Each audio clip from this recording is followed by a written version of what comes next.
semuanya, perkenalkan nama saya Rifda Fakira Firdausi. Saya biasa dipanggil Rifda. Saya dari Universitas Negeri Jakarta, jurusan Pendidikan Tata Rias. Di video kali ini saya ingin sharing ke teman-teman lagi mengenai topik kepemimpinan atau leadership. Tapi pada video kali ini saya lebih fokus terhadap faktor-faktor apa saja yang mempengaruhi proses kepemimpinan itu sendiri. Menurut Hersey dan Blanchard, gaya kepemimpinan itu merupakan perwujudan dari 3 hal, yakni personal atau pemimpin itu sendiri, yang kedua adalah followers atau pengikutnya, dan yang ketiga adalah situasi bagaimana proses kepemimpinan itu terjadi. Dan ketiga hal ini saling berkaitan dan tidak dapat dipisahkan satu sama lain. Artinya, secara personal, pemimpin itu tidak dapat berdiri sendiri, meskipun keterampilannya, kemampuannya, kecerdasannya itu sehebat apapun, namun tidak dapat berjalan proses kepemimpinannya jika tidak didukung oleh dua unsur lainnya yang sama kuat. Jika tidak didukung oleh bagaimana pengikutnya atau tidak didukung oleh bagaimana situasi proses kepemimpinan itu terjadi. Intinya yang pertama, secara personal seorang pemimpin itu harus memiliki keterampilan untuk mempengaruhi orang lain atau pengikutnya atau organisasinya untuk melakukan kewajiban masing-masing atau saling bekerja sama untuk mencapai tujuan bersama. Organisasi akan berjalan seperti apa yang diharapkan dan akan berjalan baik jika si pemimpin memiliki keterampilan atau kecakapan dalam bidangnya. Yang di sini setiap pemimpin itu akan memiliki skill berbeda-beda atau keterampilan yang berbeda-beda karena everyone has their own unique. Maka dari itu akan muncul keterampilan yang berbeda-beda dari setiap pemimpin dan menyebabkan dinamika pada proses kepemimpinan itu sendiri.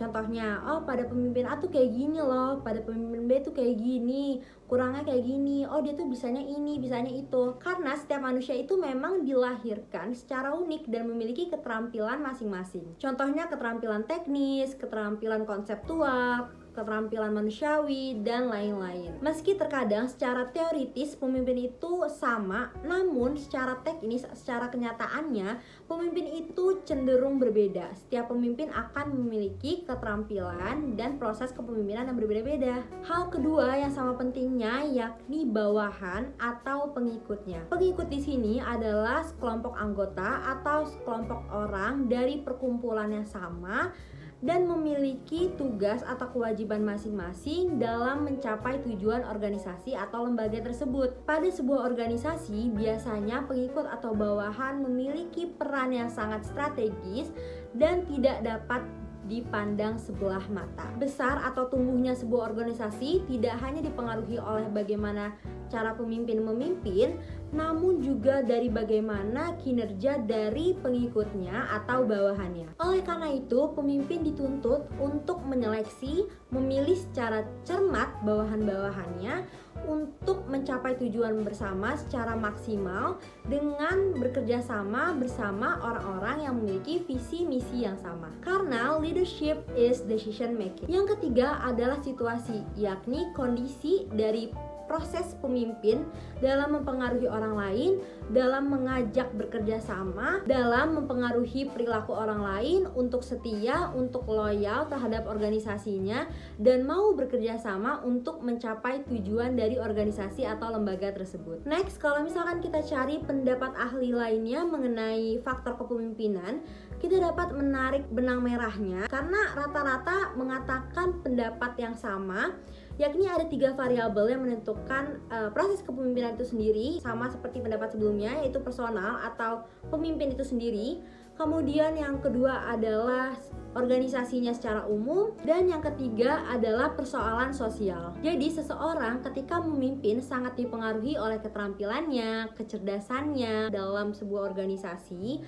Dan yang kedua, bagaimana cara ia beradaptasi, kemudian menjadi atasan, menjadi mediator, menjadi teman dari anggota organisasinya untuk melaksanakan sebuah kepemimpinan. Dan at least pemimpin juga harus menguasai 4 fungsi manajemen, yakni planning, organizing, actuating, dan controlling. Yang ketiga adalah keadaan sosial, yang dimana pemimpin dituntut untuk mampu beradaptasi dengan organisasinya, mampu untuk menangani atau menghadapi sebuah keadaan tertentu, dan bagaimana caranya ia dapat diterima oleh organisasinya baik secara internal maupun eksternal. Oleh karena itu, dari sekian banyak faktor-faktor yang telah dijelaskan, kita dapat golongkan menjadi dua kelompok. Yang pertama adalah internal dan yang kedua adalah eksternal. Yang pertama adalah internal. Di sini kita dapat katakan bahwa ini adalah personal atau dari dalam diri pemimpin itu sendiri. Bagaimana keterampilannya, bagaimana nilai-nilai dalam diri seorang pemimpin, bagaimana kepribadiannya, bagaimana cara ia mempengaruhi orang lain, bagaimana cara ia mengatasi sebuah masalah, dan masih banyak lagi.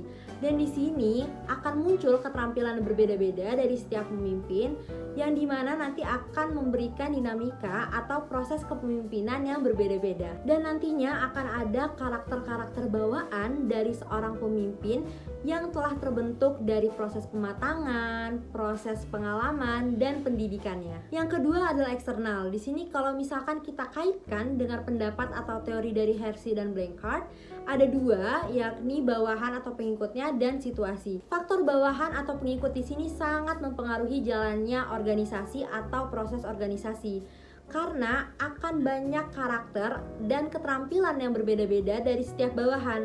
Semakin banyak bawahan, maka akan semakin banyak juga keterampilan atau karakter yang berbeda-beda.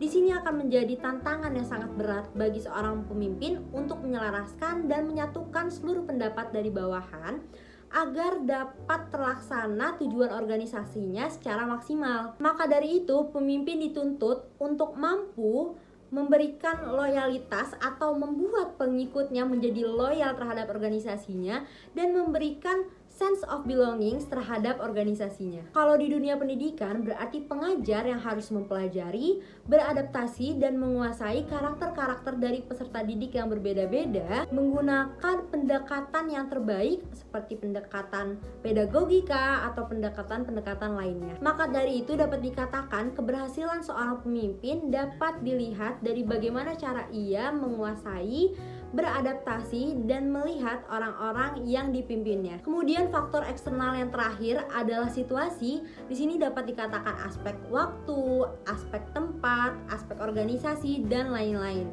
Di sini juga dituntut bahwa pemimpin harus mampu bermain dengan waktu, bagaimana cara ia memberikan keputusan secara tepat dan cepat.